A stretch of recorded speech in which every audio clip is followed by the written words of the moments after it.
guys have to relax for a minute. I need to get my sugar rush. Once I get my sugar rush, and we can talk the whole night. You guys don't want to go to sleep anyways. Tomorrow's Saturday, nothing going on, half day. So let me just get my sugar rush. Is it clear? Clear. Okay. We have tonight the Tsog ceremony. Tsog is a Gana chakra or special ritual that has to do with making offerings on a tantric level to the three jewels. And what happens is this, is usually Tsog is not allowed to be participated by people who do not have any higher tantric empowerments. And there's many reasons for that. It's not an exclusive club or some sort. It's not something that you separate or you make bias. It's not that. It is a matter of that in tantric practice, there are certain practices that are not appropriate for people who are not ready. Not appropriate, not as in harm, not inappropriate as in disbenefit, not inappropriate as in damaging, but inappropriate that it would be too overwhelming. Like a small child who's in second or third grade, and they give them college level, university level instructions. So that would be very difficult. So what happens is, but I made an exception today because I thought once in a while, if all of us can attend Tsog, it would be very, very good. There are many, many benefits for those who engage in the Tsog offerings, and for those who actually hold their commitments, hold their samaya, and engage in the Tsog offerings, and also for those who participate. And I dare let other people participate, not because I'm of a position or qualification or attainment that I am able to turn things left and right and move things left and right. But my first guru, the great Serenade Cancer Losam Tachi Rinpoche, who's already passed away last year, in New Jersey when I received teachings from him, he would allow the general public to attend Tsog from time to time to get blessings. So following Cancer Rinpoche's example, then I dare do something like this. Otherwise, I would not. In any case, during Tsog ceremonies, if we do it in traditional Tibetan style, and we do the chantings, it can last all day or 3/4 of the day. Of course, it's not going to happen here. So when we do Tsog offerings, what happens is there's very beautiful liturgy to be recited. There are paths and stages to enlightenment. There are paths and stages to enlightenment that include from refuge to the four immeasurables, to generating oneself as a deity, making offerings to one's guru, also confessions, also reciting the paths, Lam, and stages to enlightenment. And it's all condensed into a very short form written by His Holiness the First Panchen Lama. And what happens is that when you get to the actual Tsog part, it's very, very sacred because you invite the three jewels to this presence. And not just Buddha Shakyamuni, not just Tara, not just Tsongkhapa, or not just one or two deities, but you invite the whole entourage of the three jewels here. And it's very, very powerful if you can actually, if you have the eye to see, the path, if you have the eye to see, then you'll be able definitely to see them. And whether you can see them or not, we don't need to doubt in the presence and the power of a Buddha. No doubt in that. There are many, many conditions and there are many causes that the Buddha went through to gain his extraordinary abilities. So what happens if we study up on his life story, if we understand, then it'll be very, very clear. In any case, I won't get into details about that.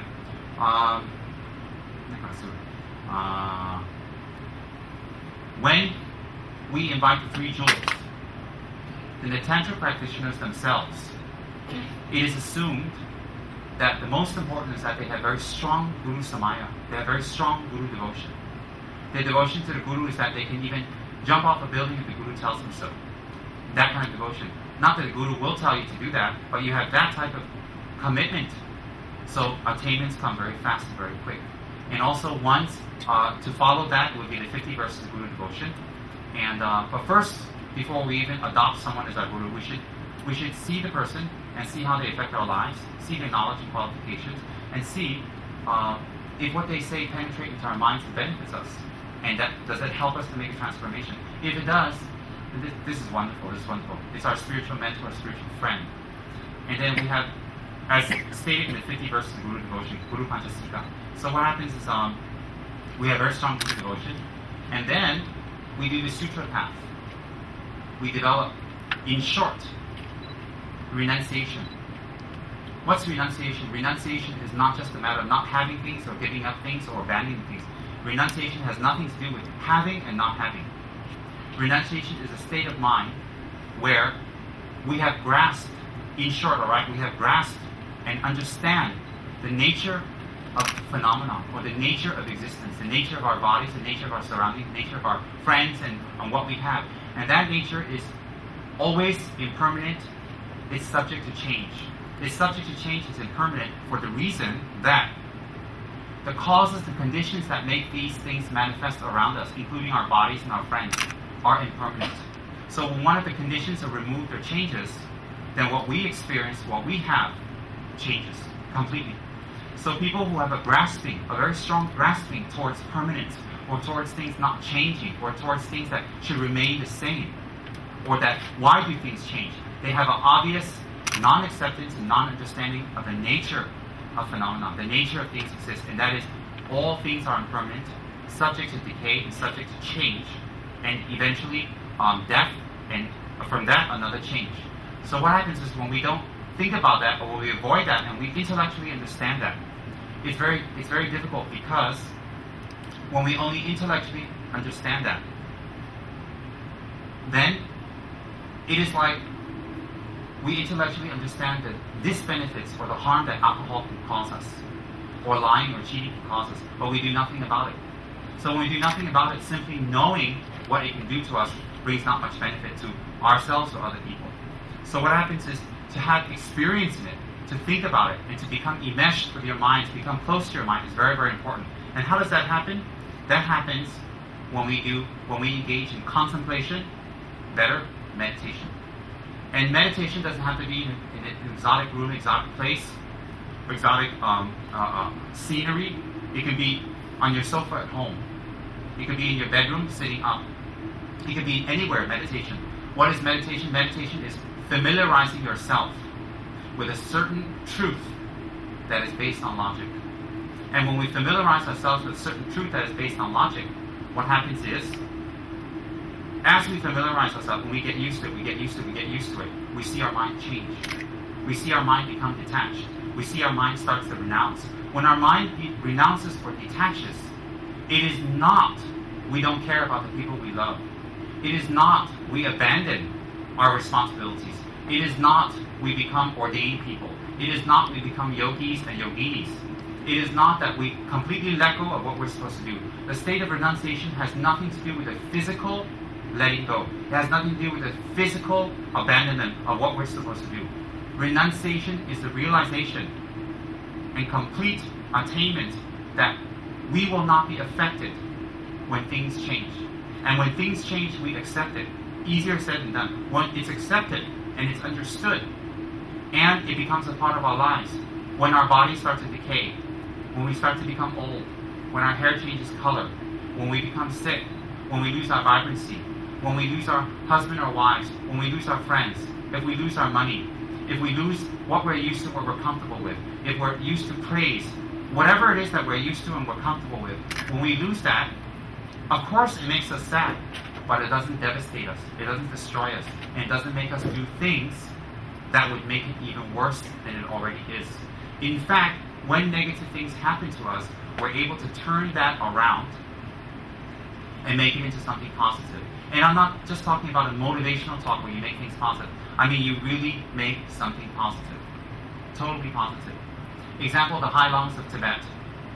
I mean, really the attained lamas and the attained people. It isn't just lamas who are attained. There were a lot of attained men and women. When Tibet was lost, everything was taken away. Their identity, their names, their family were killed off. They're completely taken away. Even their climate, they had to go to subcontinent India. Their culture, their language was completely abolished. And everything having to do with Tibetan uniqueness is not allowed. Everything having to do with Tibetan culture, and Tibetan writing and reading, and arts and crafts and knowledge and scholarship and Buddhism, anything having to do with that was completely abolished. And what happened was that people in Tibet who didn't come to the realization of impermanence and change, they suffered tremendously. Suicide, or they even retaliated, they fought back, which was futile. But the people who were highly attained, for example, His Holiness the Dalai Lama, or His Holiness Khyentse Chuyan Rinpoche, or His Holiness Khyentse Song Rinpoche, or His Holiness Khyentse Lingdo Chang, these great masters, His Holiness the Great Karmapa, who actually knew and left early, His Holiness the Great Sakya Chinzin, and Mindraling Rinpoche, His Eminence, and all these great lamas, they were very sad, and they were very, very distraught, and they did many prayers to stop it. But you see, it doesn't stop them from carrying on and doing even better work. And as His Holiness says, is that Tibet's loss is the world's gain. And in what way? That not that the Tibetans have something wonderful to offer, but the science of the mind that they have preserved for 1,000 years in their country is a tremendous benefit to the world. Because the science of the mind that the Tibetans have kept and very well was passed down by Indian great masters, and they were passed down from the great siddhas, mahasiddhas, yogis and yoginis, and the great ordained masters, the panditas of India, which originally came from the arhats, and those came from the great Lord Buddha himself. So that is spread out into the world due to this exodus, and that has brought tremendous benefit to many people. And so you don't see His Holiness, let me just use an example, harping on the past, being depressed about the past, or trying to retaliate, or trying to fight, or trying to bring harm. He doesn't do any of that. In fact, he is sad, and he wishes it was different, but he tries to do something about it, but he accepts. And at the same time, instead of sitting around and being depressed and moaning and groaning and waiting for social security or welfare or someone to give a helping hand, what His Holiness does is he spreads his message all over the world. And due to His Holiness's incredible hard work and help and peaceful stance in his practice, especially his practice, his commitments, his samaya, and his incredible Buddha devotion, and his non-stop work, his purity of his vows, that Buddhism spread all over the world. And people like us, who have a wonderful center to go to, and a wonderful place to go to, indirectly and directly comes from someone like His Holiness, where if he was not legitimate, if he didn't do his job well, excuse me for saying, everybody else would. Every time you see a maroon robe, you'll run, because they'll say, well, the leader's a scoundrel or something funny, so definitely everybody else on here must be also. So that's not the case. In this case of His Holiness, it's incredible because he is really selfless, really selfless. And because of his selfless work, we have a wonderful place in order to learn the Dharma, to transform our minds. None of you are Tibetans here, and none of you need to be devoted to His Holiness in any way, shape, or form. But we have total respect for a pure monk. We have total respect for a monk who's held his vows for 40, 50, 60 years non-stop, and who's tirelessly worked for others. We have that great respect. Like we have great respect for Mother Teresa, who's held her vows and selflessly helped meet people throughout her life until her nirvana. And so what happens is these kind of people we respect tremendously, and when we invoke upon them, and we think about them, and we make offerings and we pray, it brings us blessings. It opens up seeds in our minds. It also calms us down. It inspires us and also gives us direction, somewhere to look, something to do. In any case, like His Holiness, who's unattached, who's definitely renounced. I don't say this because he's a great monk. You can see by his actions. His position, everything about him was taken away, but it doesn't harm him. But he still continues to benefit and help and bring tremendous relief to other people. Just like many lamas, like His Holiness Khyentse Chuyan Rinpoche, His Holiness Khyentse Song Rinpoche, non-stop they bring benefit to others, non-stop, tirelessly, life after life after life after life. So we can see they are definitely renounced by their actions because they don't do anything really towards the betterment of themselves, but they spend their time in study, in practice, and meditation in order they can be a benefit to others. And some of them do not even need to do that. They have very strong previous life memories, but they do so, why? In order to set an example, no exceptions. Especially within the Gelugpa system, the virtuous way, started by Lama Tsongkhapa, especially within the Gelugpa system, having verification, authenticity, and be able to have a lineage is extremely important, as I mentioned before. Why is that? Because in the Gelugpa lineage, Lama Tsongkhapa stressed pure lineage, and pure means what?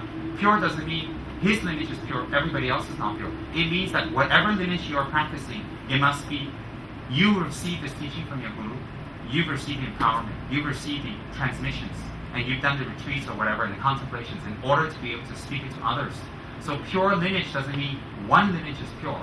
Pure lineage doesn't mean only this or that lineage is pure. It has nothing to do with that. Pure lineage means that you have received the transmissions purely, that you have practiced, and therefore it becomes a pure lineage. And you must be able to say where you get this information from, where it comes from, when you receive it from your Lama. It's very, very important. Why?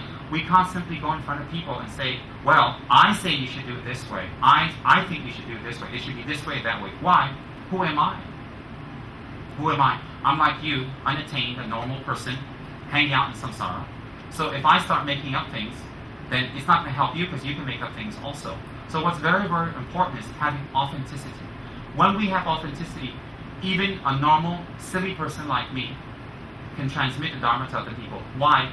I may be silly, but the information that I pass to you is not. It comes from highly attained masters. You see, I'm not ashamed of being normal and silly and having all the traits that everybody else on this planet has. But what I am very rejoiceful about, what I'm very happy is that I've received pure lineage, pure teachings from unequivocal masters, the last of this century. And I'm very, very fortunate. And I come from a very wonderful monastery that is authentic, that is incredibly, incredibly beneficial, and it's been existing for 600 years. So in that way, when we practice renunciation, when we have renunciation, it is not a matter of, you say to your wife, bye, I'm renounced. I don't need to take care of you anymore. I don't need to give you a back rub. I don't need to pay your bills. You work for yourself, because if I work, then I'm not renounced, so I'm renounced now. And then the wives don't say to the husband, well, you know what? I think I'm going to go out there and be unattached too. And not take care of the kids, not take care of themselves, and just let it all go. That's not renunciation. And then some people use renunciation very conveniently. Very, very conveniently. I've seen some people, no offense to some people, when it's to buy a car, or nice clothes, or jewelry, or a night out, or something like, some perfume, they're very, very renounced. They're not attached to money at all. They immediately buy it, they grab it, they use it, they put it on, the new clothes, the new car, everything. It's like not attached to money at all. It's incredible how unattached I fold my hands. And when it comes to Dharma, or when they go out, they're very unattached to time, no attachment at all. They can hang out at some party, some friend's house, have pizza, have some baku day, whatever, and just talk for 6-7 hours about the neighbors, about everybody. And they're very excited. If you say to anybody, okay, almost everybody in this room, hey, let's go for a drink, yam chai. Everybody go, everybody run. But if you say, hey, let's go there, do some prostration, say, oh, I know time wants. Somebody have to work, I have to go to sleep, I have kids, everybody has kids, everybody has to go to work. But if you say go yam chai, you say go out, of course everybody has plenty of time because they're not attached. And then when it comes to spending for their spiritual practice, they're very unattached. Very, very unattached to. Unattached to what? Not the money. They're unattached to the spiritual objects. To buy a mandala, to buy a statue, to buy incense. Very, very unattached, because they can have the poorest quality statue, the smallest altar, the cheapest offering bowls. And the offering bowls shouldn't be silver because they're unattached. What? They're not attached to silver. So they get little aluminum plastic bowls, they put it out there. Why? Because they're unattached. So people like that are amazing because their attachment and non-attachment is very biased. And of course, for a lot of these fellas out there, they're very, very unattached when it comes to very beautiful women. When women are very, very beautiful, they're very unattached. Just come on and see me. If the women are not up to their standard, whatever standard that is, right? They're very unattached to tell them, no, I don't think I can be with you because I'm renounced. So, you've heard that. And women these days are like that too. Women are just the same as men. There's no difference. Example, I have a wonderful example. I have a wonderful example of women like that who are totally unattached to their form, their clothes, their hair, their actions, their speech, the way they look, everything. And in fact, I was thinking about giving a certificate to this yogini to let her know that she's actually a highly advanced, renounced person. So if you need to know who this is, it's Mahasiddha Yogini Paris. Paris is the unattached person wearing the tight green shirt giggling away over there behind Andy. She's very unattached, incredibly unattached. And anyways, all jokes aside, attachment is not wanting or having. It's not a matter of having or not having. Attachment is what? Attachment is holding on to permanency, holding on to thinking things must remain this way in order for me to be happy. And to remove that, if we think about it, every time something changes in our lives, how much suffering and unhappiness is it bringing us? How much suffering and unhappiness it brings in our life. Like some people, if they lose a job, they become very depressed, they become very angry, and they want people to take care of them, and they retaliate, and they don't want to get themselves up again. Yeah, it's difficult, but it's not the end of the world. And there are people who, or if someone says something not nice to them, they throw a big BF, they're not happy, and they want to retaliate, they want to fight, they want to do something to show that they're unhappy. And these type of people, no matter what they say, actually the attachment level is very, very high. Very, very high. So attachment, not people. Attachment, not things around us, material items. Not situation, not age, not anything. But attachment to these items and holding on to permanency brings incredible unhappiness to us. Incredible. For some of us in this room, they're thinking, what is he talking about? It doesn't matter. Even what I'm talking about, if you don't totally understand, it's all right, because it's the teachings of Lord Buddha. It's the teachings. And I've received these teachings of the Three Principal Path from His Holiness Kepsang. So my lineage of that comes from His Holiness. And by saying that, and by repeating that to you, I hope to plant seeds in your mind, as His Holiness has done with us, that in the future, the realization of the Three Principal Paths may arise in your mind. So the second qualification we need for Tantra is bodhichitta. We need to develop bodhichitta. Bodhichitta is very, very important. In short, bodhichitta is not being nice to your wife, to your friends, people who give you business, who tolerate you, people who pat you in the back, and people who like you. Bodhichitta is having a thought that in this life, our mothers have been incredibly kind to us. From the time we were conceived inside her womb, and then birth, and then toddler, infancy, toddler, and how she took care of us, and how she wiped and cleaned us all the time, again and again and again, non-stop. And as we grew older, how she taught us and guided us and loved us, and would sacrifice herself for us at any cost. And then at the same time, when we grew older, even if we got into trouble, we did anything negative or bad, she will be there to rescue us. And this type of love that we receive from a mother is very, very hard to receive anywhere else in the world. Very, very hard. We can't even receive that from our wives and our children. It's very, very hard. So this kind of love and compassion that is totally without agenda, without motive, totally love. This type of love does exist beyond the parameters of a mother and child relationship. This type of love we can actualize by realizing that this is not our only life. We've had many, many, many lifetimes. And in many, many lifetimes, every single lifetime we've had a mother that was just as kind to us as the one we had in this life. And that perhaps right now we don't recognize who these mothers were in our previous lives and their previous lives. But definitely we would have to have a mother if we were to take rebirth. So therefore, remembering that you've had hundreds and hundreds and hundreds of thousands of lifetimes for countless aeons according to Lord Buddha. So if we lived in a small city, if we lived there long enough, eventually we'd be familiar with everybody in that city. Similarly, when you've been in samsara long enough, you're going to have to meet the same people over and over and over again. So they must have been our mother at one time or another. So since they were our mother at one time or another, they are equal to the mother of this life in the sense that if we can remove their suffering and the causes of their suffering and the actual problems that they encounter, if we can remove that from the roots, it is our responsibility to do so. So when we think we have to take care of all mother sentient beings, how? If we physically go out and take care of all mother sentient beings one by one by one, that would be wonderful. But even someone so great like Mother Teresa, who dedicated her whole life, she wouldn't be able to touch everybody in samsara. Even if Mother Teresa lived for 1,000 years, she would still not be able to touch everybody in samsara. So my point is, how do we do that? We can help the people around us. We should be as helpful as we can and forgiving as we can. Yes. But for us to spend our lives just physically giving food and money and gifts and shelter to people is nice, but on a deeper level, if we can become an attained person, if we can become a fully enlightened being, then the benefit we can bring to others is much greater. Example, if you were a nurse and you went to an earthquake-struck area to help victims, or you were a doctor, the benefit is very, very different. Like that, on our level, the way we're able to help people is not bad, and we have good intention, but it's not powerful enough. So therefore, how to make it powerful is by creating attainments within our mind. So when we create attainments within our mind, we control our mind. Our body and our speech will definitely follow. We can be a tremendous benefit and tremendous help to other people. So therefore, bodhicitta is realizing that all mother sentient beings have been kind to us in one way or another at one time or another, and that everybody deserves freedom from unhappiness and suffering.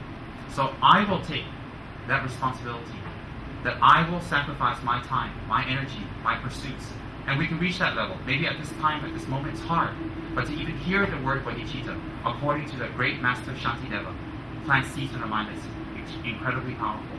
Without bodhicitta, without the thought that I wish to take responsibility for others, I wish to take responsibility for the benefit of others, I wish to bring benefit to others, continuously without agenda, that mind to arise is very, very powerful.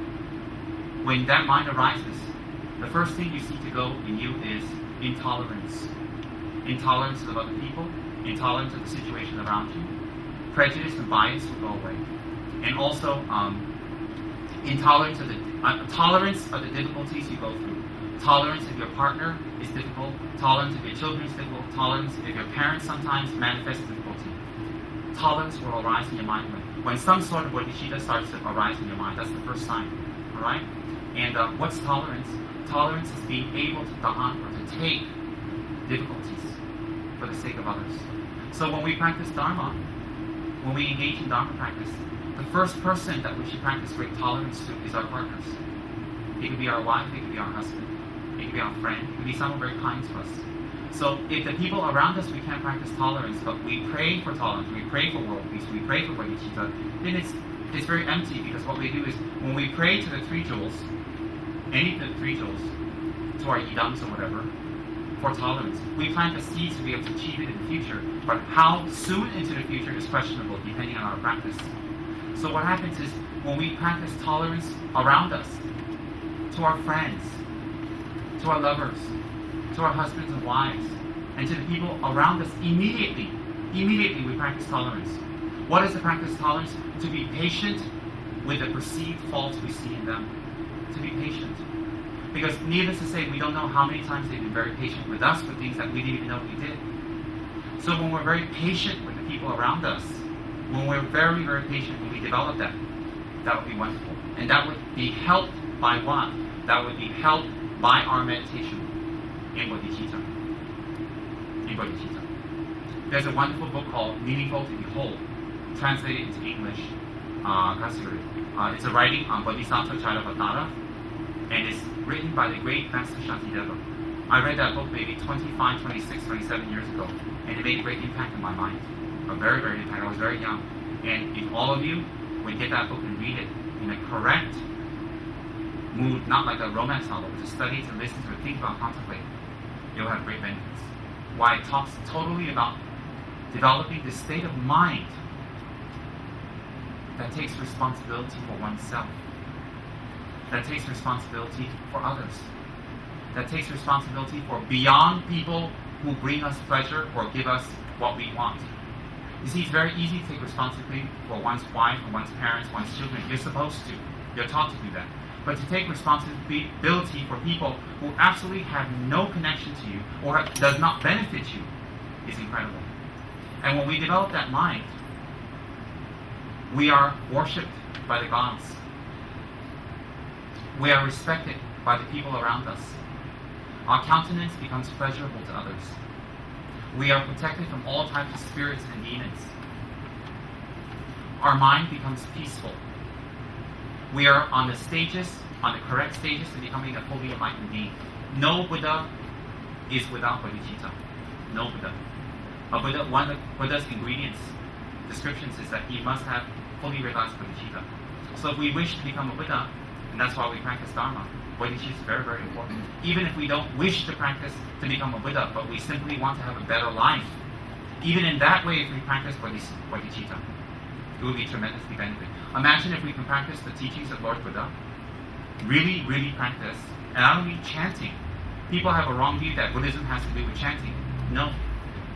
Chanting is a very small part of Buddhism. Buddhism has to do with logical explanations to pinpoint our problems and to add a correct antidote and to apply it over time to bring a happier person, happier family, happier society, which will contribute to world peace. If we ourselves are not happy, how can we make people around us happy? If we ourselves cannot make people around us happy, how can we talk about world peace?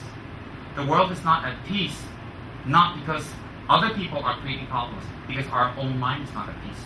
So what's very, very important is when we develop bodhicitta, you will see your mind transform and change. You will gain control of your life, gain control of your destiny.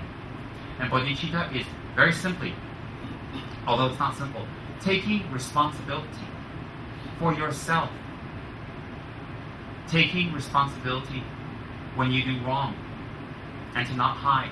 And when you do right, to rejoice and also not wear a t-shirt and advertise what you've done wonderfully.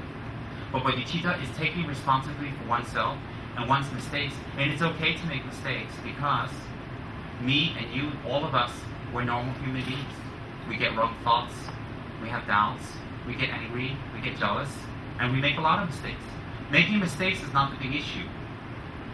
But not owning up to them and denying them is a very, very big issue. Why? Then when we hide it, then it builds in others and builds in us. So even if we take refuge in bodhicitta and we practice bodhicitta teachings and we believe in it, and we practice the letting go of the mind, acceptance of our mistakes, and we move on, you experience incredible freedom. You feel light and you feel happy. Because all of us are very good people. So if we practice the bodhicitta teachings, not necessarily you're a Buddhist, not necessarily you need to have a Buddha statue, not necessarily that you become ordained. But practicing bodhicitta also can be beneficial in society in general, whatever religion or not religion or atheist you are. So that's an incredible point of Lord Buddha's teachings. It's applicable to all sentient beings. Alright? Then the third and last point, which I will not go too deep into, is the complete attainment of shunyata, or emptiness. And a lot of Tibetan lamas, a lot of Tibetan students running around and they are talking about emptiness. And I'm not going to sit here preaching to you as if I understand it or have any realization. But to make a point simple is the state of shunyata and understanding it is removing all traces of the wrongly conceived I, the wrongly conceived thought, wrongly conceived self, that it exists in the way we feel it exists, and therefore we have a wrong perception of the way ourselves exist. And because we have a wrong perception, grasping arises. When grasping arises, we do many, many, many different types of actions and deeds. That serves to reinforce this wrong type of thinking. Example, very simple example. If one of your enemies or someone that doesn't like you, jealous of you in office, tells you, Mr. or Mrs. So-and-so said this about you, and you're very angry and you're very upset, and every time you look at that person, it builds up in you more and more and more. You don't go and check it out. And then office workers, when they talk or they converge or they get together, you feel perhaps that this person said negative things about you to them also, and that they're gossiping and talking about you. And it builds up more. You become uncomfortable. You become insecure. You become very, very, very paranoid. So everywhere, every place, you feel that people are talking about you. And they're saying negative things about you.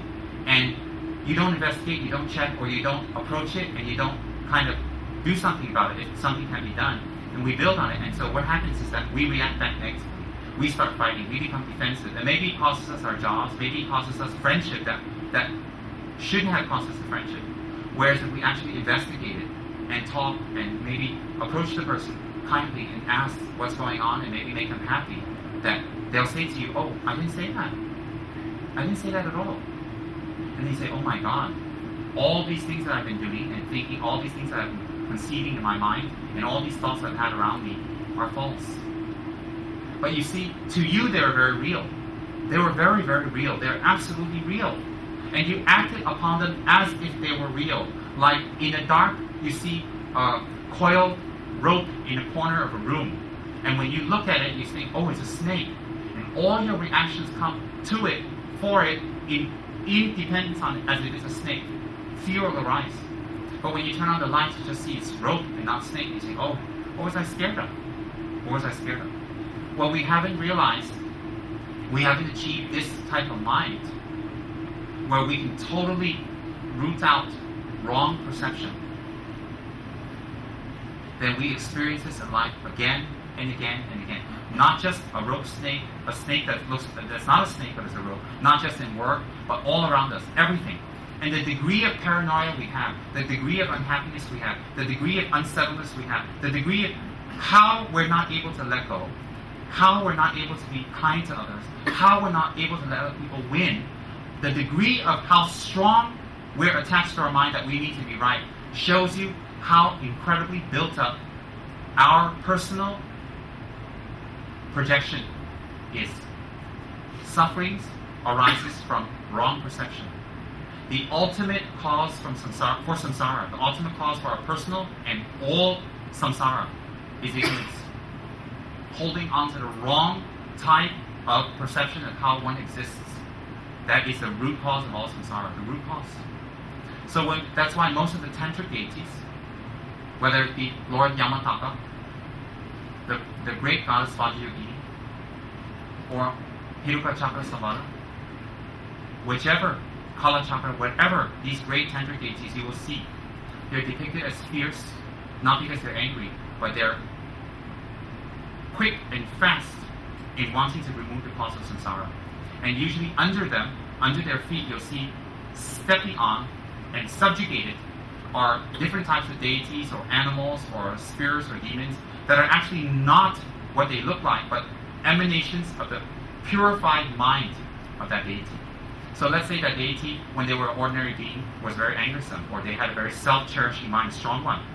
Well, if they become enlightened, one method is they step on a snake to represent this hatred. That when they step on the snake, it's not an actual real snake that they're harming. They're thinking, well, they're Buddhas, why would they harm sentient beings? It's not that. It's that it represents that when they step on the snake, they've overcome all types of anger and hatred. In the case of the great Hayagriva deity, with 8 legs, 6 arms, 3 faces, he steps on 8 snakes. Has a lot of symbology, but mostly about destroying anger.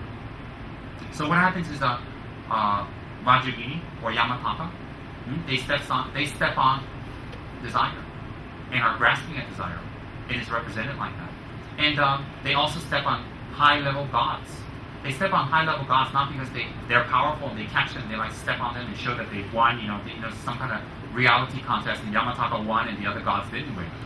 It's not that, What it is that it shows you that it's not necessarily those gods are real, but it shows you that bodhichitta, one representation is that it is so highly valued that even the gods will offer flowers, scatter flower on you, and offer praises to you. So when they are stepped on by the deity, it's not they're being harmed, it's showing in symbology that even the great gods humble themselves to someone who has bodhichitta, someone who has realized emptiness. So what happens is, in symbology, it's very, very, very powerful to show us. So when we see a Tibetan deity that's in tantric form, they may be fierce, they may be scary or whatever. What happens is that every part of their body, their color, the symbology, their face, even their eyes, the hair, the way it stands, the color of their hair, the ornaments, the jewels, their stance, their pose, their mudras, their position, what they step on, their oreo, their lotus, the color, whether it's a sun or whether it's a moon lotus, has total significance of that deity's manifestation of a particular form of enlightenment. And how, when you practice this deity, you will achieve enlightenment through this particular method that is a good counter to you. A good counter. So like that, each deity carries accoutrements and weapons or hand objects or step on certain things that when you see it, it is actually a message or symbology to you that if you practice this deity, through this method, you will achieve enlightenment. You will achieve enlightenment. So in order to practice Tantra, you will have to achieve the three principal paths. Renunciation, bodhichitta, and shunyata. And Kajit Sorenji said, His Holiness Dalai Lama also said, that if we don't have the three principal paths and we're not attained, then if we do the practice of Tantra, it will be very shaky. We might even go backwards. Why? We don't have the proper foundation. But at this day and age where samsara beings wander, distractions are great, and practice is hard, and also a lot of people at the end of their lives find, what have they done with their lives? They didn't do anything bad. They did what they were told to do. They were told to, get an education, get married, have kids, support them. The kids grow up, and then, they're happy with their grandkids, and then they die. They're supposed to be happy with them. That's what we're told. That's what we do. And then at the end of our lives, many people I've encountered, thousands I've talked to, that they're not happy. They feel, what happened? Where is it going? And the younger people who are about to engage in that, they're not stupid or bad, but they know no other way. The elders have nothing else to teach them. They teach them what they know from their love. So what happens is that at the end of our life, we have to look, are we prepared for that? How are we to be prepared? Simply that our kids are taken care of, that they have money, they have education? No, it doesn't do anything for us. It won't do anything for them when they die either. So we have to think on a deeper level. Is that true preparation for what will ultimately happen to all of us in this room? Now, if I tell you smoke cigarettes and you smoke cigarettes, you're going to get lung cancer. Some of you say maybe you do, maybe not. And you quote a lot of people who smoke their whole lives and not get lung cancer. Yes, I agree. Then if you say if you drive recklessly, you might get into a terrible accident. Well, you say I've been driving recklessly for years, Look at these motor racing car drivers, they drive recklessly really fast. They don't die. Yeah, I can agree with you. I can't argue. But if I say to you, all of us will die. All of us. And no matter whether you have all your friends and family surrounding you, holding you, or you're alone in the woods, you're going to die. And at the time of death, nothing helps you. Your kids, the money, your energy, your beliefs, and your effort, nothing will help you at that time. Nothing can save you at that time. What will save you is the development of your mind. The development of your mind, when your outer gross mind, in short, dissolves into your subtle mind. When it dissolves into your very subtle mind. And then you leave your body, and you see the signs and stages of death clearly in front of you with your mind's eye, with your subtle consciousness. When you see it step by step, which we'll talk about in the future, step by step, and you see your elements dissolving, seeing sparks like fireflies, seeing like hazy, feeling like the ground is moving. These are all signs of our earth, water, fire, etc. dissolving. And when that dissolves, then our subtle mind will leave our body. And how it leaves our body, and where it goes, and what experiences, and the next life it takes will be totally dependent on what we've done in previous lives and this life. Very, very important. And at that time, some people believe, at the last minute, I take refuge in the Buddha, or, I take refuge in Jesus and everything's fine. It's not so easy. You can't wipe away a lifetime of habituation with taking refuge in the holy being. It helps, but it can't help you the way you think. You can't become delivered. It's impossible. It's illogical. If it's logical, then we don't need to be here. What we do is we clear you all out, clear the statues, clear the thrones, send these monks back, say see you later, and send everybody back, and tell everybody to get lost. And what I do with my liaisons, I change into business partners. So I got 7 liaisons, which they're my assistants. I changed the title from liaison, or changse in Tibetan, to business partners. And when we big, what we do? Immediately, we change this whole place into a big, delicious, wonderful, girly pub. It'd be fabulous. We got wonderful, beautiful people in the audience. Maybe we got to be modern. Half is girly pub, and the other half is boily pub. So all the girls can go to the boily side. Paris did it immediately. Don't have to ask for donations. And then the girly side, all the boys here. And then, I don't know, some of the boys go to the boily side too. In this crowd, you never know. So what happens is that we open a little girly club. No nudity, of course, because we are Buddhists. Oh, no, not anymore. But what happens is that, we charge for drinks, have a good time, we put on wonderful lights, we put on music, and, we have a karaoke area. And so, wow, we forget about donations, and please help for the sake of whatever. We just forget about it. Nothing happens in our next life. we just have a great time now, or what we think is a great time. We have parties, and you know, we talk with each other, and you know, we make a lot of money. We make a lot of money, we store that away, and I don't know, we can follow some examples in the past. We build a big pyramid, stuff our money down there, because, you know, in the afterlife we enjoy it. And that's to say, if some of our friends don't know that it's hidden there. Or we can put it in a big FD, a spiritual FD, and the minute you die, you make sure somebody in your life burns that money for you so you can receive it in your afterlife. I mean, you know, isn't that wonderful? So, if Dharma and Karma and all these things don't exist, then we can do all that. But they do exist. They exist because look at our disparity among us. The way we look, the way we appear, our abilities, how we are, what we're able to do, what we're not able to do. This didn't come from nowhere. This comes from a cause. The result always resembles the cause. The equal always resembles the cause. How we are resembles what we've been doing. How we think and how we act resembles what we've been used to doing our whole lives. So what we've been used to doing our whole lives will culminate into it's called habituation, and we'll be used to doing that. So if we're used to doing that, and we don't need to change, and we just open up this great disco and, you know, get rid of everything, and we have great fun, and you see Kunzo, he's a great dancer. Yeshi Kunzo is a wonderful dancer. That's Yaoshi Tokura. Just kidding, of course you are, but Yaoshi Tokura. Disco unit said the boss thing. So I was just kidding. Yeshi Kunzo does dance, of course. But he can do tantric dances, but not your type of dances. Anyways, you know, we do this, and then just before we die, like, you know, maybe I get cancer or something like that, or, you know, I don't know, we have a premonition. Maybe, you know, what's his name? Jenny Wong here has a dream, you know, we're going to drop dead. So what we do is immediately we run somewhere into Ganden Monastery and find some lama or monk, and we take refuge. And then everything's fine. So if we die, we all go to, you know, Vajrayini's heaven, Sukhabhati, Amitabha's heaven. Why? It's very easy. What we have a great party our whole life and everything. And you know, if someone doesn't pay up in the pub, someone doesn't pay up, we send Fat Monk there to talk to them. Yeah, we send, you know, we do the Malaysia way, but you don't want to pay up, we send people to talk to you.